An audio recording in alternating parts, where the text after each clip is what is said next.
I need to say, dear one, because of my experience in the third marriage, official marriage, my wife was from India. Wonderful person. I fell in love with her, and she with me.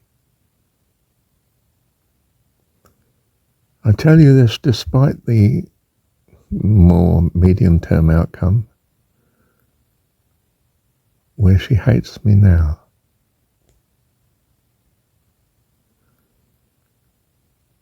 To my great distress, of course, but for the nearness of God, my great consolation.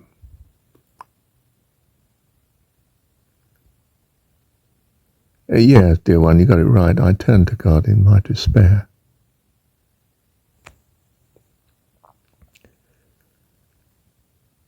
She had turned away from God.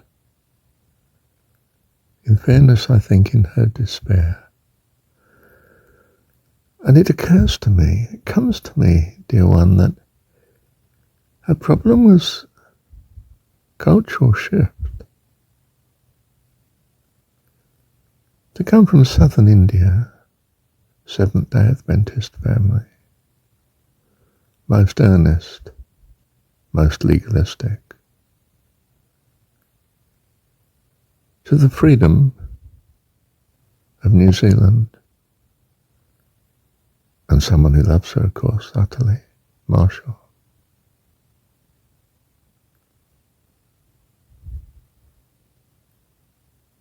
Well, you would say, what a tremendous blessing, but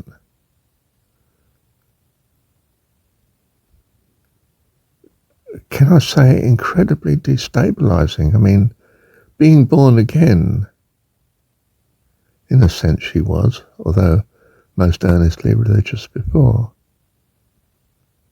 she became most earnestly loving after. And I dare say that the strain was such that she then switched to being, well, filled with hatred.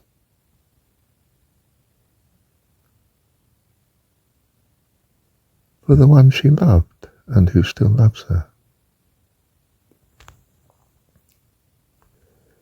You could say in 21st century secular analysis, it was because she had a baby and it destabilized her, presumably hormonally and et cetera, et cetera. But spiritually, personally, you could say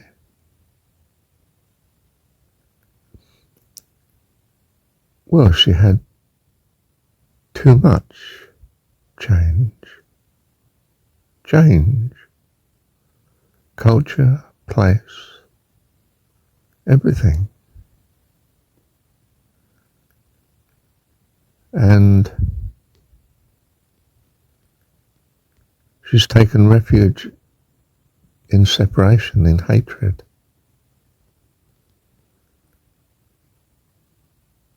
As a consequence, as a solution to, I don't mean consciously really, but perhaps consciously, she's taken refuge in isolation. And to do that, she separated herself from the one she loved. The two that she loved, well, they were one. God and Marshall. But she can't return to India because she's separate from that too. So you might think bizarrely my compassion goes out to her. But it's most reasonable, isn't it? Her hatred of me was her solution to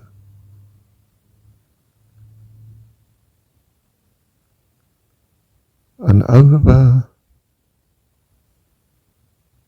experience of the heavenly.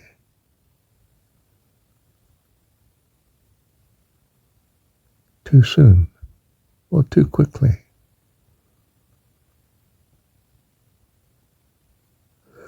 We treasure, well, we used to treasure in the Christian faith being born again.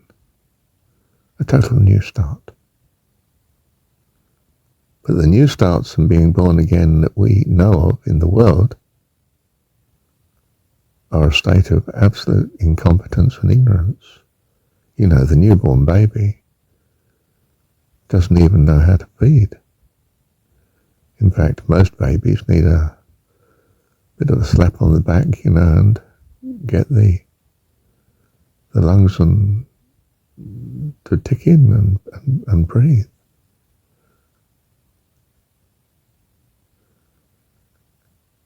Our daughter wasn't like that. When my third wife lifted daughter from the birthing pool into her arms, she sucked immediately on the breast. I mean, a lot was going on for me, but I was astonished at this, the more I thought of it. My first child with my first wife, no, sorry, the second, oh, yes, the first. First had great difficulty and didn't breastfeed. I bottle fed Bubby, and she went back to work with chronic postnatal depression, which drove her back to work, and that was a good solution. It worked. Me at home being mother. I was trained for that. Mum prepared me for this sort of thing. The second wife, baby would not take milk, would not take the breast. The wonderful Christian midwife we had came down even in the middle of the night to help several times, baby to feed. And within, well, only a few days, a week perhaps, she succeeded by the grace of God, and baby took the milk.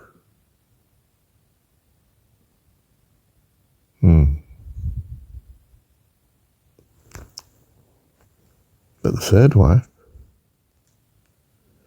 well, it was a stressless birth, a midwife that believed in this, stressless birthing. And yeah, it was extremely good. I mean, birthing pool and quite miraculous. Breathed naturally, straight away out the water. Sucked on the breast straight away.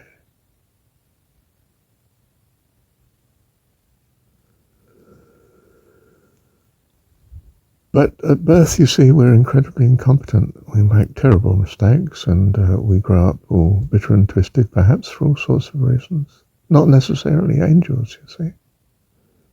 And sometimes, could be either.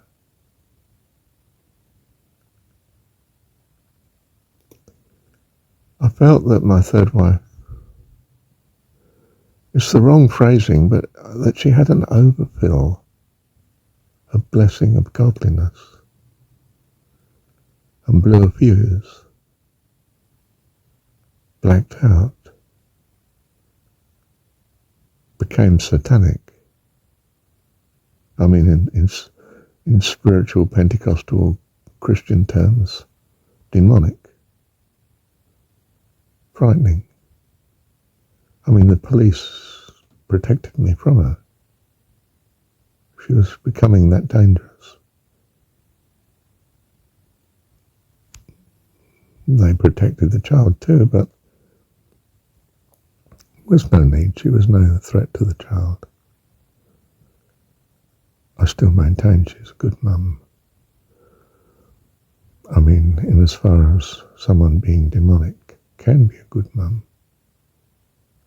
But they can be. My mum was an example. She hated Dad with all her heart and soul. But she was a good mum to Marshall.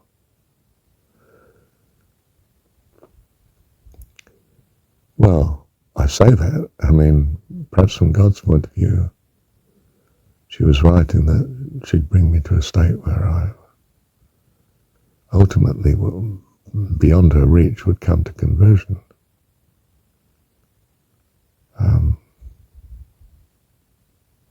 I don't know, do I? Dear one, look, this is the truth of the matter. We don't know, we trust. Where we don't know and we worry, we can replace our worry with trust. Reach out to him. It's our best and, I might point out, only valid solution. And in pure self-interest, we turn to him, thank God. But he's a good dad. He's just so glad that we turn to him. Isn't that lovely? Our God is an awesome God. He reigns from heaven above in wisdom, power, and love. Our God is an awesome God.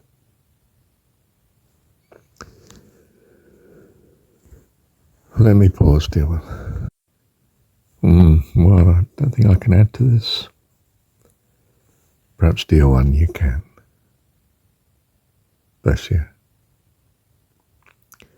Thank you, Heavenly Dad. You see, I can live with not knowing because it makes me want to trust all the more. And it's trust, not knowing, that brings us to God. Thou wilt keep him in perfect peace whose mind is stayed on thee, because he trusteth in thee. Trust in the Lord with all thine heart, and lean not unto thine own understanding. In all thy ways simply acknowledge him, and he will direct thy path. The religious life is ever the life of faith, trust. It's the same word in the Greek, Hebrew, I think, I'm not sure. It's the same thing, trust and faith. It's there because of who we are, children of God. This fantastic facility that makes up for our not knowing is trust.